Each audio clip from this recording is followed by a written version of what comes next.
Hello, I'm Dr. Reginald Yawnsworth. Today, we'll be reluctantly examining the overhyped love triangle between Cleopatra, Julius Caesar, and Mark Antony, a tale of power, betrayal, and passion, tragically undermined by my complete lack of enthusiasm. We're traveling to ancient Egypt, to the marble halls of Alexandria, where the last pharaoh of Egypt would seduce two of Rome's most powerful men, not just with beauty, but with intelligence, ambition, and political cunning that would reshape the ancient world. So settle in, maybe adjust your pillows, and let me know in the comments where you're listening from tonight. Are you in Cairo watching the same stars that once guided Cleopatra's ships? Or perhaps in Rome, walking streets that once echoed with Caesar's footsteps? Wherever you are, dim those lights and let's drift back over 2,000 years to a time when love and politics danced together on the banks of the Nile. Tonight's story isn't just about romance, though there's plenty of that. It's about power, ambition, the clash of civilizations, and three extraordinary people whose choices would echo through history. It's about a queen who spoke 9 languages, a general who conquered Gaul, and a soldier who would rather feast than fight. It's about how empires rise and fall, not always through the clash of armies, but sometimes through the whispered promises shared between lovers in moonlit gardens. In 69 BCE, as the Mediterranean world simmered with political intrigue, and the Roman Republic stretched its muscles across 3 continents, a daughter was born to Ptolemy XII in the great city of Alexandria. Her name was Cleopatra, the 7th Philopator, though history would remember her simply as Cleopatra, the last pharaoh of Egypt and perhaps the most fascinating woman who ever lived. But let's be clear about something from the start. The Cleopatra of Hollywood films, with her dramatic, kohl-rimmed eyes and golden headdresses, was probably quite different from the real woman. For starters, she was Greek, not Egyptian. Her family, the Ptolemies, had ruled Egypt for 3 centuries. Ever since Alexander the Great's general Ptolemy had been claimed the land after Alexander's death. They were Macedonian Greeks who rarely bothered to learn Egyptian, preferring to rule from their magnificent palace complex in Alexandria, the jewel of the ancient world. Alexandria wasn't just any city, it was the intellectual capital of the ancient world, home to the great library and the lighthouse of Alexandria, one of the 7 wonders. Ships from across the Mediterranean docked at its harbors, bringing silk from China, spices from India, ivory from Africa, and scholars from Athens. It was a cosmopolitan metropolis where Greek philosophy met Egyptian mysticism, where Jewish scholars translated their sacred texts, and where the latest scientific discoveries were debated in marble courtyards cooled by sea breezes. Cleopatra grew up in this world of learning and luxury, but also of constant political danger. The Ptolemaic dynasty had a charming tradition of family members murdering each other for the throne. Siblings married siblings to keep the bloodline pure, then promptly plotted each other's deaths. It was like a royal soap opera, except with actual poison and hired assassins instead of dramatic music and commercial breaks. From childhood, Cleopatra understood that survival meant being smarter, more cunning, and more ruthless than her relatives.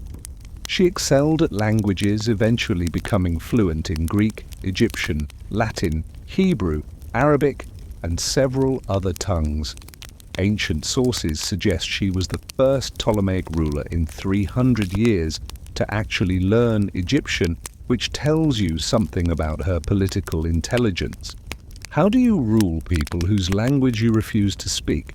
But Cleopatra wasn't just a polyglot. She was educated in mathematics, philosophy, rhetoric, and music. She could debate with the scholars at the museum, navigate the complex rituals of Egyptian religion, and charm foreign diplomats at state banquets. She was, by all accounts, brilliant, and in the ancient world, brilliant women were dangerous. When her father Ptolemy XII died in 51 BCE, 18-year-old Cleopatra ascended to the throne alongside her 10-year-old brother Ptolemy XIII, whom she was required to marry according to tradition. Yes, she married her little brother. Try not to think about it too hard. It was politics, not romance, and politics in the ancient world often required uncomfortable compromises. But sharing power with anyone, even a child, was never going to work for someone like Cleopatra. Within 3 years, she had maneuvered to sideline her brother husband, claiming sole rule over Egypt. This did not go over well with Ptolemy XIII's advisors, who weren't particularly interested in being ruled by a strong-willed young woman, regardless of how many languages she spoke. Civil war erupted. Cleopatra was forced to flee Egypt, crossing into Syria with a small band of loyal followers. For most people, this would have been the end of the story. Exiled royalty rarely make comebacks, but Cleopatra wasn't most people. She was resourceful, determined, and about to meet the man who would change everything. Because in 48 BCE, as Cleopatra plotted her return from exile, the most powerful man in the world was sailing toward Alexandria, fleeing his own political troubles. His name was Gaius Julius Caesar, and he was about to discover that underestimating Cleopatra was a mistake no one made twice. Gaius Julius Caesar was 52 years old when he first set foot in Alexandria, and he had spent most of those years accumulating power, enemies, and legendary status in roughly equal measure. Born into an ancient patrician family that claimed descent from the goddess Venus herself, Caesar had always understood that in Rome you either climbed to the top or got crushed trying. Rome in the 1st century BCE was a republic in name but an empire in practice. Senators still gave speeches and voted on laws, but real power belonged to whoever commanded the largest armies and could afford the most magnificent public games. Caesar had mastered both arts. He had spent the previous 8 years conquering Gaul, modern-day France and Belgium, adding vast territories and enormous wealth to Rome's dominion. His commentaries on the Gallic Wars, written in the third person with characteristic Roman modesty, would become required reading for Latin students for the next 2,000 years. But Caesar wasn't just a military genius, he was a consummate politician, a brilliant orator, and a man of legendary charm. He could quote poetry, debate philosophy, and seduce both men and women with equal ease. Ancient sources describe him as tall, pale, and prematurely bald, which bothered him enough that he famously combed his remaining hair forward and later wore laurel wreaths to hide his receding hairline. Vanity, apparently, was as timeless as ambition. By 49 BCE, Caesar had reached a crossroads. The Roman Senate, terrified of his growing power and popularity, ordered him to disband his armies and return to Rome as a private citizen. They knew that as a private citizen, Caesar would be vulnerable to prosecution by his many enemies. It was a trap, and everyone knew it. Caesar's response was characteristically bold. Instead of disbanding his legions, he led them across the Rubicon River, the boundary between Gaul and Italy. "The die is cast," he reportedly said, launching a civil war that would destroy the Roman Republic forever.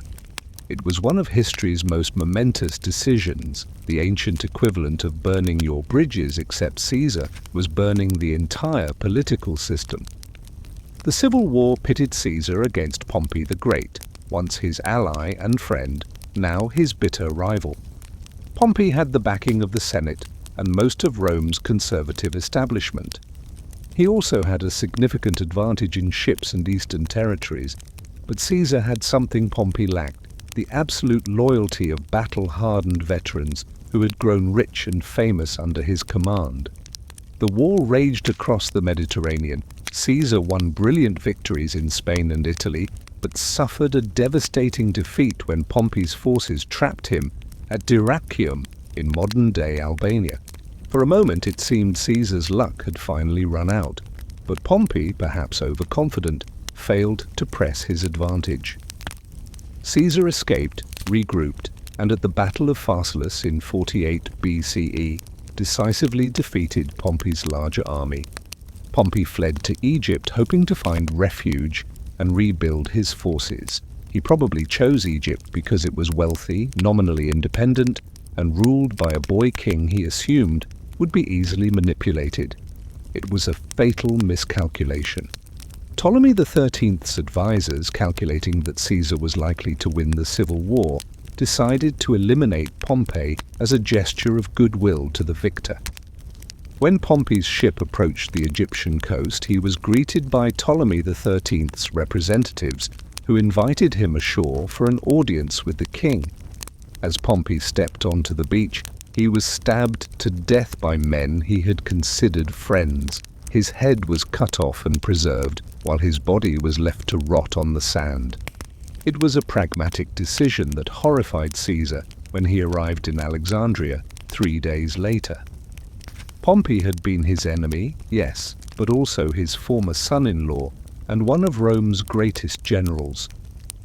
When Ptolemy XIII's advisors presented Caesar with Pompey's severed head, expecting gratitude, Caesar wept instead. He had intended to defeat Pompey, not see him butchered like a criminal. This was the political situation when Caesar disembarked in Alexandria in October 48 BCE.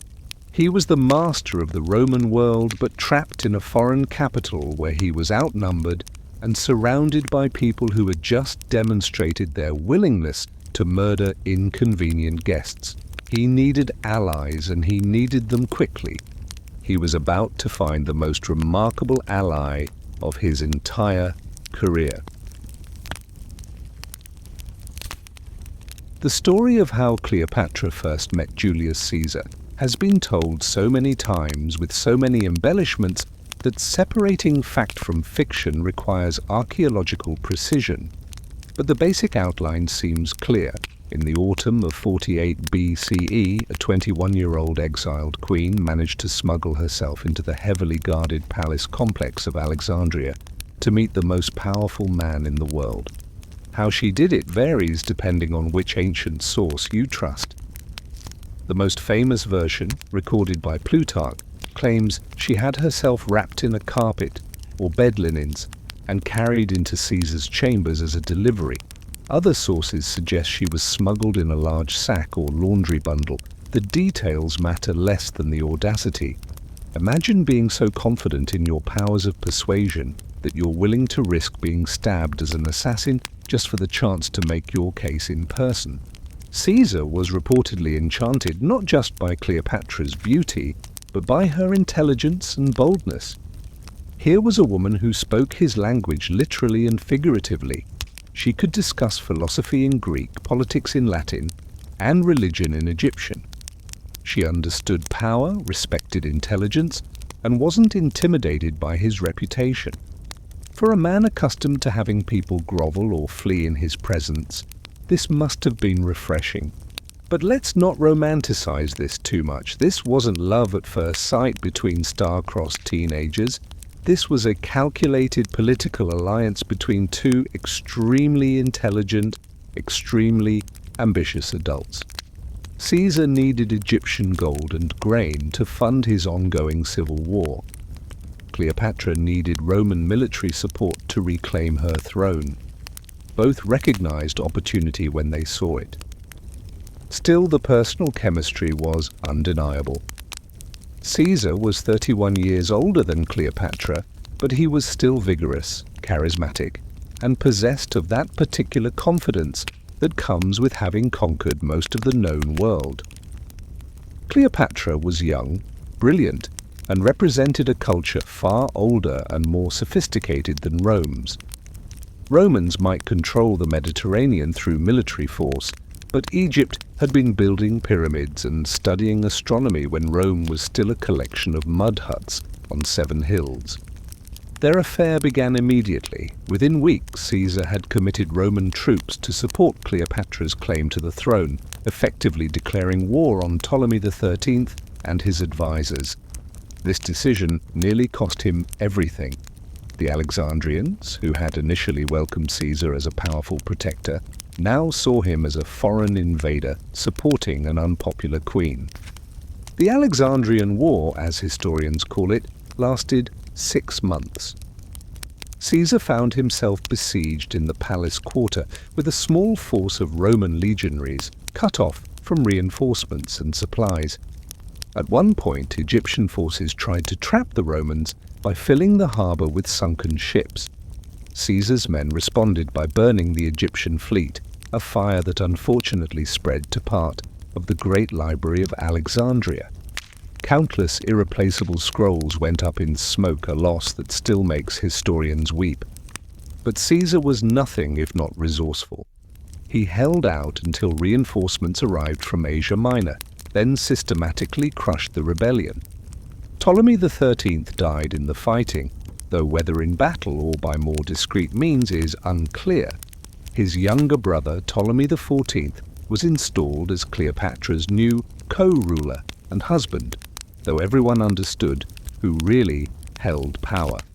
By the spring of 47 BCE, Caesar had restored Cleopatra to her throne and secured Egypt as a Roman ally. But instead of immediately returning to Rome to consolidate his victories, he did something unprecedented. He took a vacation.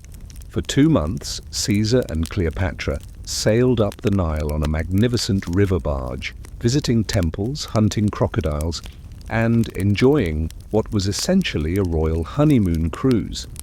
They traveled in luxury that would have impressed even Roman senators accustomed to opulence. The barge was essentially a floating palace, complete with gardens, libraries, and chambers decorated with gold and precious stones. More importantly, they used this time to plan the future. Egypt would remain nominally independent but effectively under Roman protection.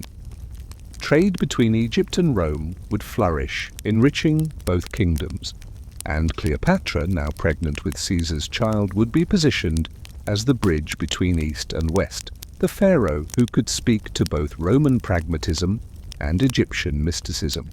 When Caesar finally left Egypt to deal with remaining pockets of resistance to his rule, Cleopatra was secure on her throne and carrying the child of the most powerful man in the world. Their son, whom they named Ptolemy XV, but who was known as Caesarion, Little Caesar, would grow up as living symbol of the alliance between Rome and Egypt. But empires are fragile things, and the most carefully laid plans can be undone by a handful of daggers on the steps of a theatre. By 44 BCE, Julius Caesar ruled the Roman world with unprecedented power. He had defeated all his enemies, enriched the treasury with Egyptian gold and Gallic plunder, and implemented a series of reforms that improved life for ordinary Romans. He had built new forums, established libraries, and even reformed the calendar, creating the Julian calendar that, with minor modifications, we still use today. But absolute power made many Romans deeply uncomfortable. The Republic had been founded on the principle that no one man should hold supreme authority. Even the most successful generals and politicians were expected to serve their terms and step aside. Caesar showed no signs of stepping aside. In 46 BCE, Cleopatra had arrived in Rome with considerable fanfare. Caesar installed her in a villa across the Tiber, along with her brother husband Ptolemy XIV and their young son Caesarion. Roman society was scandalized and fascinated in equal measure. Here was a foreign queen, descendant of Alexander the Great's generals, living openly as Caesar's mistress while he was still married to his Roman wife, Calpurnia.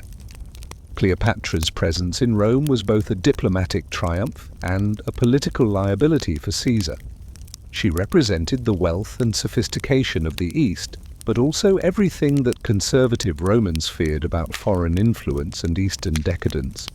Senators worried that Caesar was planning to make himself king and establish a dynasty with this exotic queen.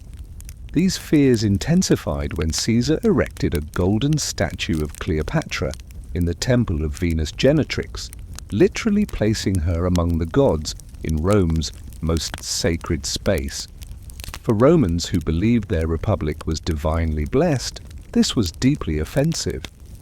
Caesar wasn't just flaunting his foreign mistress, he was suggesting she deserved divine honors.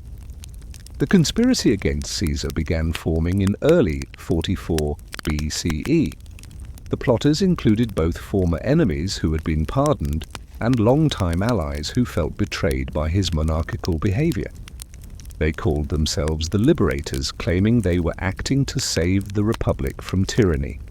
The most prominent conspirator was Marcus Junius Brutus, whom Caesar treated almost like a son. Brutus was descended from the founder of the Roman Republic and felt a personal obligation to prevent its destruction.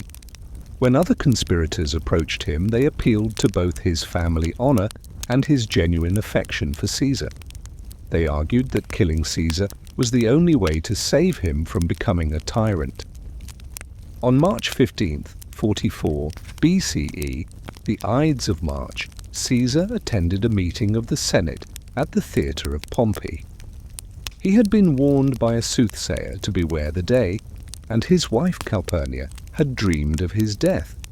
But Caesar, who had survived countless battles and assassination attempts, dismissed these omens as superstition. As Caesar took his seat, the conspirators surrounded him under the pretense of presenting a petition. At a prearranged signal they drew their daggers and struck. Caesar fought back at first, but when he saw Brutus among his attackers, he reportedly said, "Et tu, Brute?" "You too, Brutus?" and stopped resisting. The conspirators struck 23 times, though most wounds were superficial. Caesar died at the base of a statue of Pompey, the rival he had defeated 6 years earlier. The irony would not have been lost on him. News of Caesar's assassination reached Cleopatra within hours. She was now alone in Rome, a foreign queen whose protector was dead and whose enemies were celebrating in the streets. Worse, the conspirators had made no provision for what would happen after Caesar's death. They had killed the tyrant, but had no plan for governing the republic they claimed to be saving. Within days, it became clear that the assassination had solved nothing. Rome erupted in chaos as rival factions fought for control. Caesar's lieutenant Mark Antony seized power temporarily, while Caesar's adopted heir Octavian hurried back from military training to claim his inheritance. For Cleopatra, staying in Rome became impossible. She gathered her household, including young Caesarion, and fled back to Egypt. But she took with her something invaluable: the knowledge that Roman politics were more unstable than they appeared. The Republic was dying, and whoever inherited Caesar's legacy would need allies with money, grain, and ships. Egypt had all three in abundance. And Cleopatra, now 25 years old and a veteran of international politics, understood exactly how to use them. Caesar's death plunged Rome into 13 years of civil war that would finally destroy the republic he had inadvertently helped to preserve. The assassins, despite calling themselves liberators, had no coherent plan for governing. Within months, 3 men had emerged to fight for Caesar's legacy: Mark Antony, his loyal lieutenant; Octavian, his adopted heir; and Marcus Lepidus, his former master of horse. In 43 BCE, these 3 formed the Second Triumvirate, officially dividing the Roman world among themselves.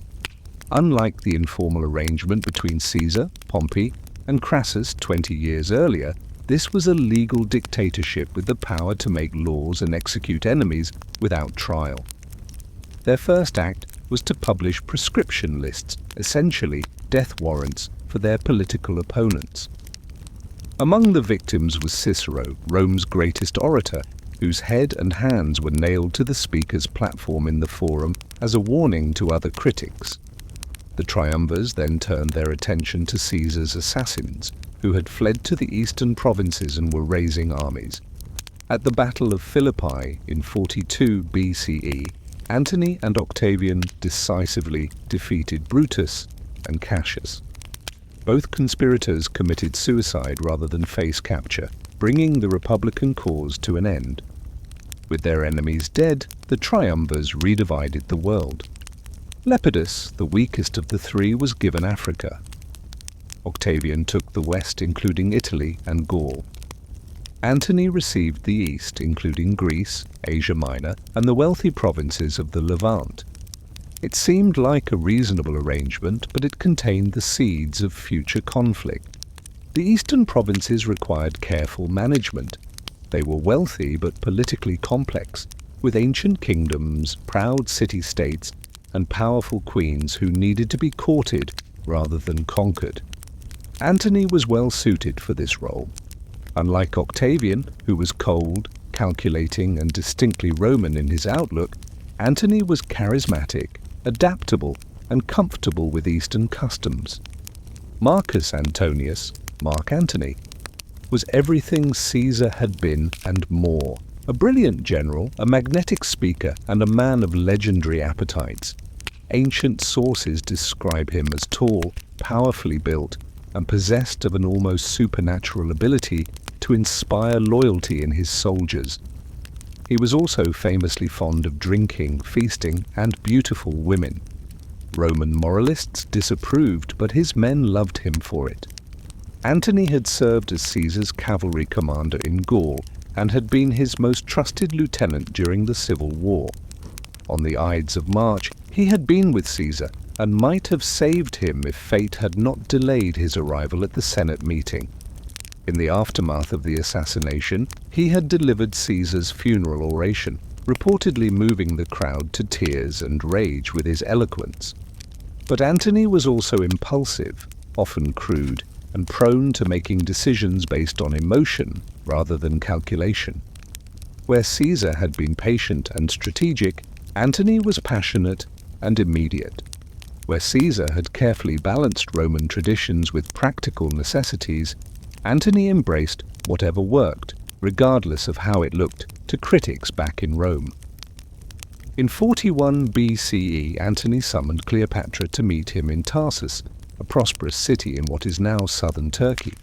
Officially, he wanted to discuss Egypt's support for Caesar's assassins, though this was largely a pretext. Egypt had been neutral in the recent civil war, and both sides knew it. What Antony really wanted was to establish a working relationship with the queen who controlled the Mediterranean's richest kingdom. Cleopatra, now 28 and at the height of her power, understood the summons for what it was, an opportunity to secure Egypt's future by allying with Rome's new Eastern strongman. But she also understood the importance of making the right impression. If Antony expected a supplicant, he was about to be disappointed. Cleopatra's arrival at Tarsus in 41 BCE was one of the great theatrical moments of the ancient world. She didn't hurry to meet Antony like a nervous client queen. Instead, she kept him waiting while she prepared a reception that would remind everyone present exactly who they were dealing with. When Cleopatra finally appeared, it was aboard a barge so magnificent that witnesses struggled to find words to describe it. The vessel was plated with gold and decorated with purple sails that caught the wind like royal banners. Silver oars kept time to the music of flutes, pipes, and lyres. The queen herself was dressed as Aphrodite, goddess of love, reclining beneath a canopy of cloth of gold, while beautiful attendants, costumed as sea nymphs and graces, fanned her with peacock feathers. The entire production was calculated to overwhelm the senses and remind Antony that Egypt's wealth and sophistication far exceeded anything Rome could offer. This wasn't just a queen arriving for a diplomatic meeting. This was a goddess descending from Olympus to treat with mortals. The crowds lining the riverbank were mesmerized. Many had never seen such luxury, and word spread quickly that Aphrodite herself had come to feast with Dionysus for the good of Asia. The comparison to Dionysus was pointed. Antony had recently taken to styling himself as the god of wine and celebration, and Cleopatra was suggesting they were divine equals.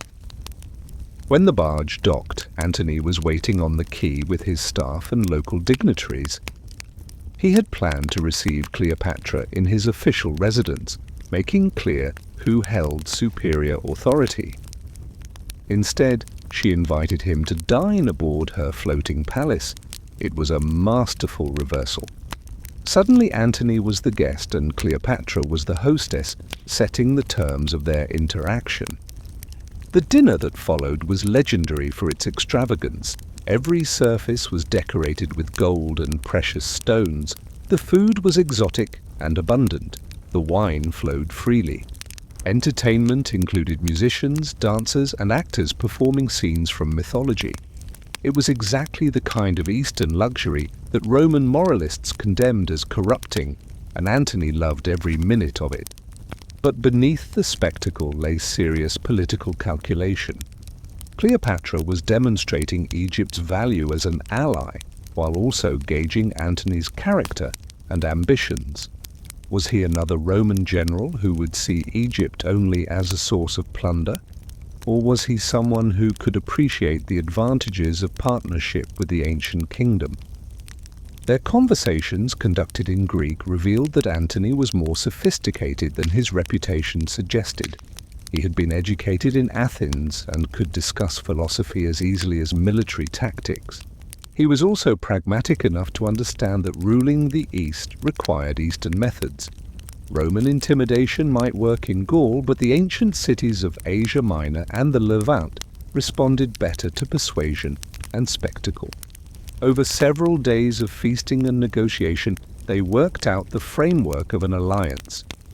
Egypt would provide financial support for Antony's campaigns against Parthia, Rome's great eastern rival. In return, Antony would recognize Cleopatra's authority over traditional Egyptian territories and support her against any threats to her rule. But their partnership was quickly becoming personal as well as political. Ancient sources suggest that Antony was genuinely charmed by Cleopatra's intelligence and wit. Unlike Roman women, who were expected to be modestly silent in mixed company, Cleopatra was educated, opinionated, and unafraid to challenge him intellectually. She could match him drink for drink, joke for joke, and argument for argument. For Cleopatra, Antony represented something different from Caesar. Where Caesar had been calculating and emotionally distant, Antony was passionate and immediate. Where Caesar had treated their relationship as one element in a larger political strategy, Antony seemed genuinely infatuated with her as a person. When their meetings in Tarsus concluded, Antony agreed to spend the winter in Alexandria. It was presented as a diplomatic visit, but everyone understood it was really an extended honeymoon. The most powerful Roman in the East was abandoning his duties to feast and make love with the Queen of Egypt. Roman conservatives were scandalized. Octavian's supporters spread stories about Antony's Eastern debauchery, claiming he had been corrupted by luxury and foreign influence. These propaganda attacks would intensify over the coming years, but for the moment, Antony didn't care. He was drunk on wine, love, and the intoxicating possibility of ruling the world with the most fascinating woman alive. Chapter 7. The Alexandrian Life. The winter of 41 to 40 BCE that Antony spent in Alexandria became the stuff of legend, though like most legends it was probably both more and less dramatic than later stories suggested. What's certain is that Antony and Cleopatra lived like gods, surrounded by luxury that would have impressed even Roman emperors accustomed to opulence. They established what they called the inimitable livers, a kind of exclusive dining club dedicated to pleasure and excess. Every night brought new banquets, each more elaborate than the last. Ancient sources describe meals with dozens of courses, exotic ingredients from across the known world, and entertainment that ranged from philosophical debates to elaborate theatrical performances. But this wasn't just hedonistic self-indulgence. It was also sophisticated political theatre. Every feast was attended by Alexandrian nobles, foreign ambassadors, and visiting dignitaries who would return home with stories of Egyptian wealth and Roman-Egyptian partnership. The message was clear. This alliance was powerful, stable, and magnificently successful. Cleopatra and Antony also made a point of participating in Alexandrian intellectual life. They attended lectures at the museum, patronized poets and philosophers, and commissioned new works of art and literature.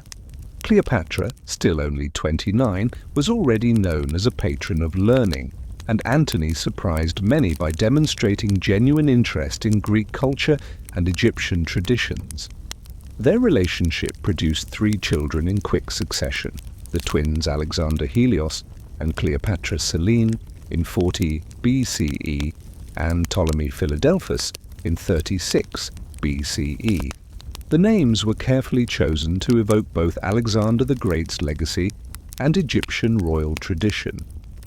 These children weren't just symbols of their parents' love, they were living declarations of a new kind of East-West dynasty. But the outside world wouldn't leave them alone.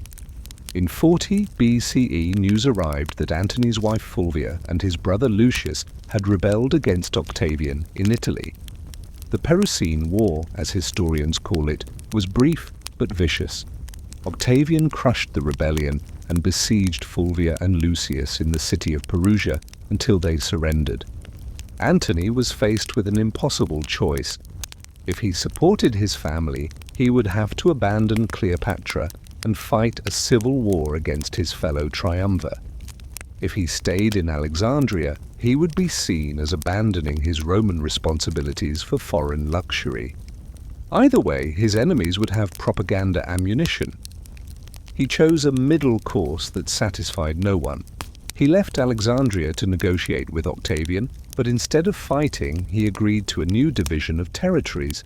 To seal their renewed alliance, he married Octavian's sister Octavia, even though Fulvia had conveniently died during the negotiations. For Cleopatra, this was a devastating betrayal. She had given Antony 3 children and committed Egypt's resources to their partnership, only to be abandoned when Roman politics demanded it. Ancient sources suggest she was heartbroken, though she was too proud and too intelligent to show it publicly. Egypt would continue to honor its agreements with Rome, but the personal relationship was over. Or so it seemed. Antony's marriage to Octavia was politically shrewd, but emotionally empty. She was virtuous, intelligent, and devoted to her brother's interests, but she wasn't Cleopatra. After 3 years of trying to make the marriage work, Antony found himself longing for Alexandria's intellectual excitement and Cleopatra's magnetic personality. In 37 BCE, he returned to Egypt ostensibly to prepare for his long-delayed Parthian campaign. But when he arrived in Alexandria, it was clear that politics was only part of his motivation. He and Cleopatra resumed their relationship as if the Roman interlude had never happened. This time, however, their partnership was more formal. Antony officially recognized their children as his heirs and entered into what amounted to a marriage ceremony, though this had no legal standing under Roman law. More controversially, he began adopting Egyptian royal customs, appearing in public wearing pharaonic regalia and allowing himself to be worshipped as a god. For Romans already suspicious of Eastern influence, this was the final proof that Antony had been corrupted beyond redemption. Octavian's propagandists had a field day, claiming that Antony had abandoned Roman values for foreign decadence. The stage was being set for the final confrontation, that would determine whether the future belonged to East or West, to the heirs of Alexander or the descendants of Romulus. Chapter 8. The War of Words. By 34 BCE, the Roman world was effectively divided between two rival courts, Octavian's austere regime in Rome and Antony's magnificent establishment in Alexandria. Both sides understood that war was inevitable, but first came a propaganda battle that would shape how history remembered the conflict. Octavian's strategy was brilliant in its simplicity. Instead of attacking Antony directly, which might have looked like typical Roman civil war, he focused on Cleopatra. She became the foreign queen who had seduced a noble Roman, the Eastern sorceress who threatened to enslave the West, the would-be pharaoh who dreamed of ruling from the 7 hills of Rome. Roman propaganda portrayed Cleopatra as everything that threatened traditional values. She was foreign, female, and powerful. 3 things that made conservative Romans deeply uncomfortable. Worse, she represented the kind of Eastern luxury and decadence that Romans feared would corrupt their austere republican virtues. The propaganda campaign painted vivid pictures of Cleopatra's supposed ambitions. She allegedly boasted that she would dispense justice from the capital. She planned to make Alexandria, not Rome, the capital of the world. She wore pearls so large that they could feed entire provinces, dissolving them in wine as casual displays of wealth that mocked Roman frugality. Some of these stories were certainly exaggerated or entirely fabricated, but they served their purpose. Romans who might have supported Antony against Octavian in a typical power struggle found themselves rallying against the foreign threat to their way of life. Cleopatra became the perfect enemy, alien, wealthy, and female in an aggressively masculine culture. Antony's counter-propaganda was less effective, partly because he was fighting on enemy territory. How do you defend a relationship with a foreign queen to people who see foreign queens as inherently threatening? How do you explain the advantages of Eastern alliance to people who believe Eastern customs are corrupting? Instead of addressing Roman concerns directly, Antony emphasized his military achievements and his plans for Eastern expansion. He staged elaborate ceremonies in Alexandria, distributing kingdoms to his children with Cleopatra and proclaiming a new age of Eastern prosperity under Roman protection. The donations of Alexandria, as these ceremonies were called, were meant to demonstrate the wealth and power that would flow from East-West cooperation. But to Romans, these ceremonies looked like a foreign queen carving up the empire with her Roman puppet. When news reached Rome that Antony had declared Caesarion, Cleopatra's son by Julius Caesar, to be Caesar's legitimate heir, Octavian had all the ammunition he needed. This wasn't just about Eastern alliances, it was about the future of Caesar's legacy. The war of words escalated when Octavian obtained what he claimed was Antony's will, possibly stolen from the Vestal virgins who traditionally guarded such documents. The will allegedly confirmed Roman fears. Antony wanted to be buried in Alexandria rather than Rome, and he had left substantial bequests to his children with Cleopatra. Whether the will was genuine or forged mattered less than its political impact. Here was proof, Octavian claimed, that Antony had abandoned Rome for Egypt, that he planned to establish an Eastern dynasty that would replace Roman traditions with foreign customs. The Senate, packed with Octavian's supporters, formally declared war, not on Antony, which would have looked like civil war, but on Cleopatra herself. It was a masterful political maneuver. Romans could unite against a foreign enemy even if they might have been divided about a conflict between Roman generals. For Cleopatra, this declaration was both vindication and terror. She had always understood that her relationship with Antony would eventually force a choice between East and West. Now that choice was being made on battlefields rather than in bedchambers. Everything she had worked for, Egypt's independence, her children's future, the dream of a unified Eastern Empire would be decided by the clash of arms. As both sides prepared for war, the Mediterranean world held its breath. Would the future belong to Octavian's vision of Roman order and traditional values? Or would Antony and Cleopatra succeed in creating something new, a cosmopolitan empire that blended the best of East and West? The answer would come at a sea battle off the coast of Greece, where the fate of the ancient world would be decided by ships, wind, and the courage of a queen who refused to accept defeat gracefully. Chapter 9. Actium. The summer of 31 BCE found the ancient world divided into two armed camps. Octavian had assembled the largest fleet Rome had ever seen, drawing ships and soldiers from Italy, Gaul, and the western provinces. Antony and Cleopatra commanded an equally impressive force, combining Roman legions with Egyptian naval expertise and auxiliary troops from across the eastern Mediterranean. Both sides understood that this would be the decisive battle. The winner would inherit Caesar's legacy and rule the civilized world. The loser would face exile, death, or worse, being remembered by history as the villain in someone else's triumph. The campaign began with careful maneuvering around the Ionian Sea. Antony had positioned his forces at Actium, a promontory on the western coast of Greece that controlled access to the Ambracian Gulf. It was a strong defensive position, but it also trapped his fleet in a narrow harbour where Octavian's admiral Agrippa could blockade them. For months, the two armies stared at each other across the water, while disease, desertion, and doubt slowly eroded morale on both sides. Antony's position grew increasingly desperate as his supply lines were cut, and his allies began to question whether he could win. Several prominent Romans in his camp, including kings and senators who had supported him for years, began making discreet contact with Octavian's representatives. Cleopatra, meanwhile, faced whispers that she was the cause of all these troubles.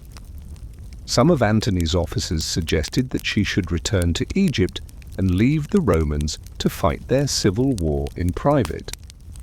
The suggestion was probably intended to be helpful, but Cleopatra understood that abandoning Antony now would mean abandoning any hope of Egyptian independence. If Octavian won, he would certainly move against Egypt. Her only chance was to fight beside Antony and hope their combined forces could prevail. The battle itself, fought on September 2nd, 31 BCE, was less dramatic than later poets and historians would make it seem. Both fleets were massive, perhaps 250 ships on each side, but neither commander wanted to risk everything in a single decisive engagement. The fighting began cautiously, with each side trying to outmaneuver the other rather than meeting head-on. Cleopatra commanded her own squadron of Egyptian ships, positioned at the rear of Antony's fleet. Ancient sources disagree about whether this was a place of honor or a sign that Antony didn't trust her in the thick of battle. What's certain is that she came prepared for multiple contingencies. Her ships carried Egypt's treasure, important documents, and supplies for a long retreat if necessary. The battle's turning point came when a gap opened in the fighting lines. Cleopatra, perhaps seeing an opportunity to escape what was becoming a losing battle, ordered her squadron to break through and head for open water. The sight of Egyptian ships apparently fleeing caused panic in Antony's ranks. Some captains thought the battle was lost and began following Cleopatra's example. Antony faced an agonizing choice. He could stay and try to rally his remaining forces, probably dying heroically in the process. Or he could follow Cleopatra and preserve what remained of their alliance. His decision revealed everything about his character and his priorities. He transferred to a fast ship and chased after Cleopatra, abandoning his fleet and his soldiers in the middle of battle. The rest of Antony's forces, seeing their commander's departure, quickly surrendered to Octavian. It was a complete and humiliating defeat. But more than that, it was a psychological catastrophe.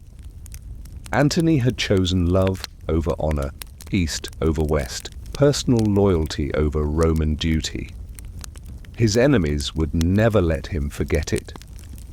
The fleeing lovers managed to reach Egypt with a small escort of loyal ships, but they had lost everything else. Antony's legions either surrendered or joined Octavian's forces. His eastern allies quickly made peace with the victor. Egypt stood alone against the full might of Rome, and everyone knew how that story would end. But Cleopatra wasn't ready to accept defeat. She was the last pharaoh of Egypt, descendant of Alexander's generals, heir to 3 centuries of Ptolemaic rule. If Egypt was going to fall, it would fall fighting, and if she was going to die, she would die as a queen, not as a prisoner in a Roman triumph. Chapter 10. The End of Everything. The year following Actium was a slow-motion catastrophe for Antony and Cleopatra.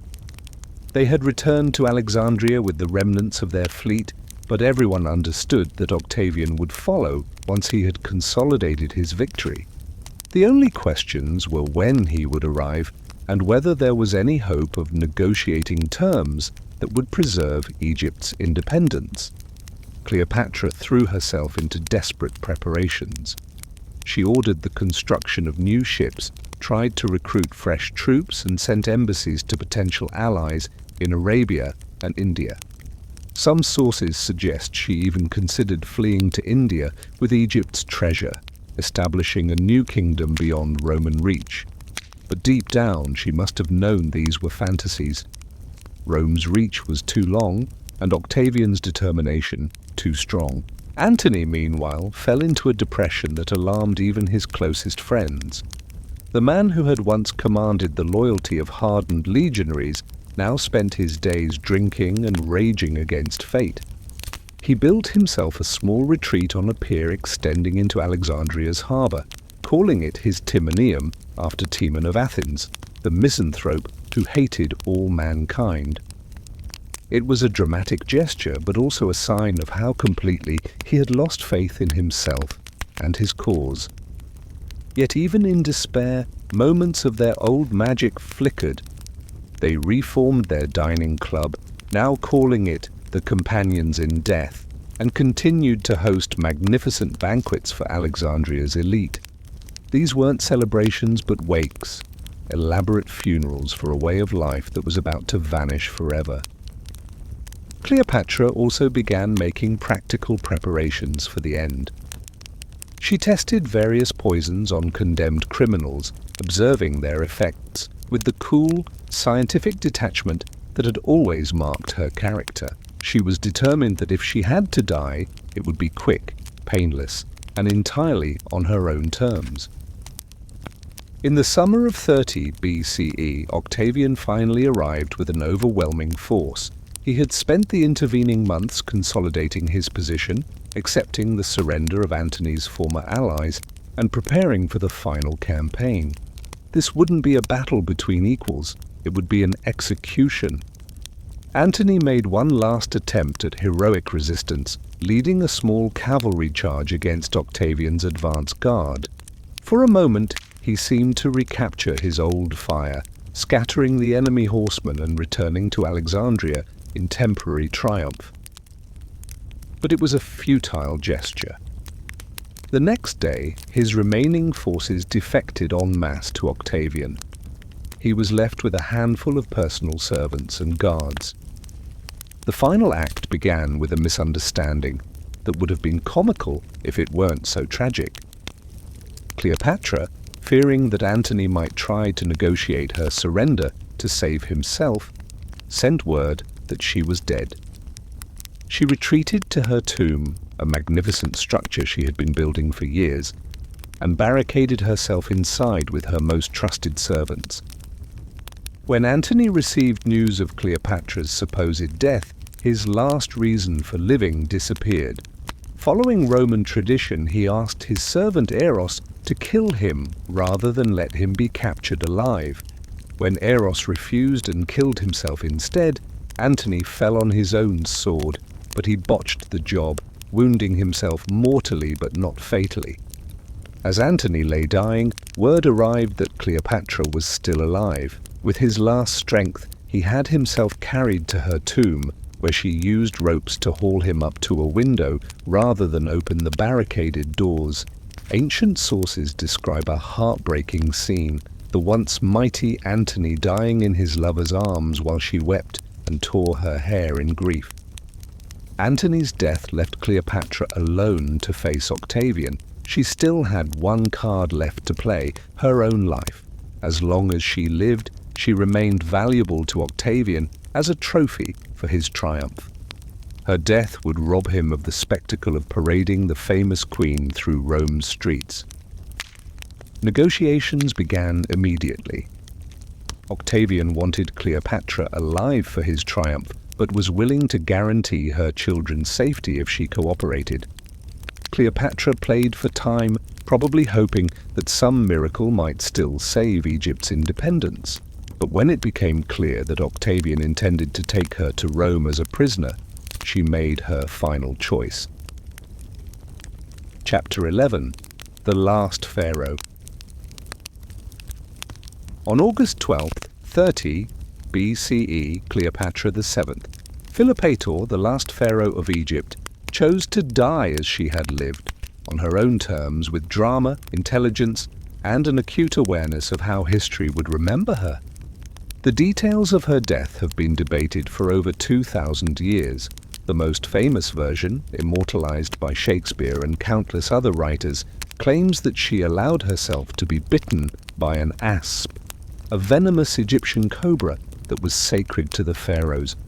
The symbolism was perfect, killed by Egypt itself, transformed into a goddess by the serpent's bite.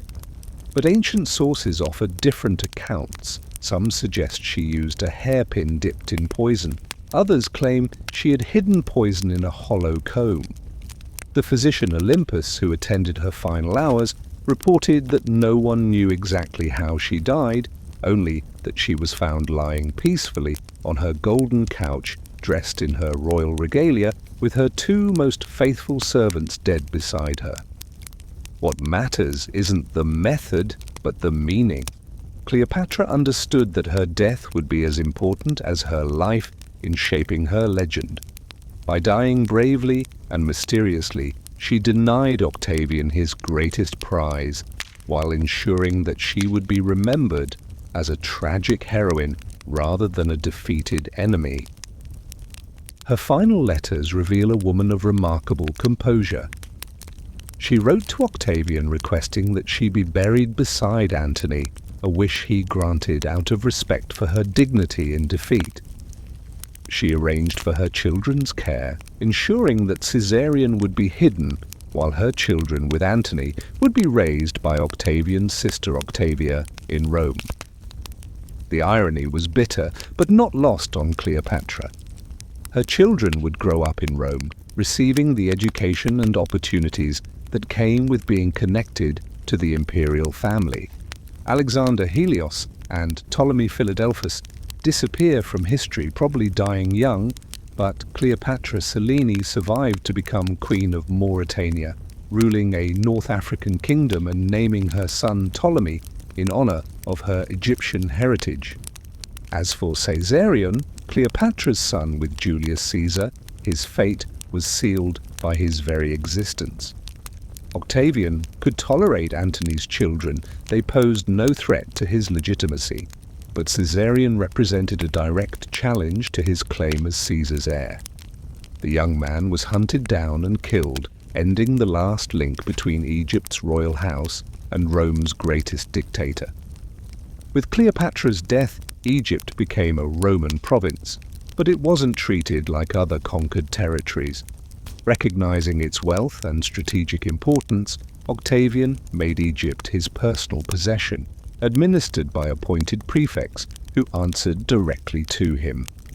No senator was allowed to visit without imperial permission. Egypt's grain fed Rome, and Egypt's gold filled Roman treasuries, but it remained distinct, special, almost sacred. The great city of Alexandria continued to flourish under Roman rule, remaining a center of learning and culture. The library survived for centuries more, though it never again reached the heights it had known under the Ptolemies. Greek scholars, Jewish theologians, and Egyptian priests continued their work, but they served Roman masters now. Cleopatra's death marked the end of the Hellenistic Age, that remarkable period when Greek culture and Eastern traditions had blended to create something new and magnificent. The future belonged to Rome, with its emphasis on order, discipline, and practical governance.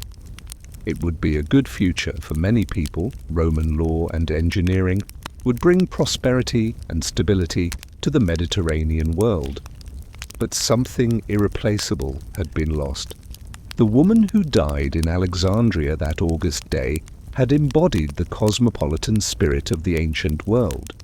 She spoke multiple languages, patronized diverse scholars, and ruled over subjects who worshipped different gods while sharing the same dreams of prosperity and peace. She had envisioned an empire that combined Roman strength with Eastern wisdom, Western discipline with Eastern beauty. It was a dream that died with her, though echoes would survive in the poetry of Virgil, the architecture of Hadrian, and the philosophy of Marcus Aurelius. Rome would learn much from the East it conquered, but it would never again produce anyone quite like Cleopatra, brilliant, ambitious, tragic, and utterly unforgettable. Epilogue: The Legend. And so ends our tale of love and power, of dreams and ambition, of the last pharaoh and the men who loved her. But of course it doesn't really end there. Death, as Cleopatra understood better than most, is just the beginning of legend. Within decades of her death, Cleopatra had become a figure of myth and romance. Roman poets wrote of her beauty and intelligence, though always with the understanding that she represented dangerous foreign seduction. She was the exotic other who had nearly conquered Rome through love rather than war.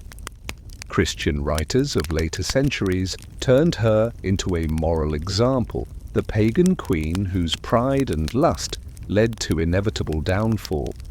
Medieval chroniclers made her a figure of romance, emphasizing her love affairs while downplaying her political acumen. Renaissance artists painted her as an Italian beauty with fashionably pale skin, completely ignoring her Macedonian heritage. Each age has recreated Cleopatra in its own image, seeing in her what it wanted to see. The Romantics made her a passionate lover. The Victorians turned her into a scheming femme fatale. Hollywood transformed her into a glamorous movie star. Modern historians struggle to separate the real woman from 2 millennia of accumulated legend. But perhaps that's appropriate. Cleopatra always understood the power of image and spectacle.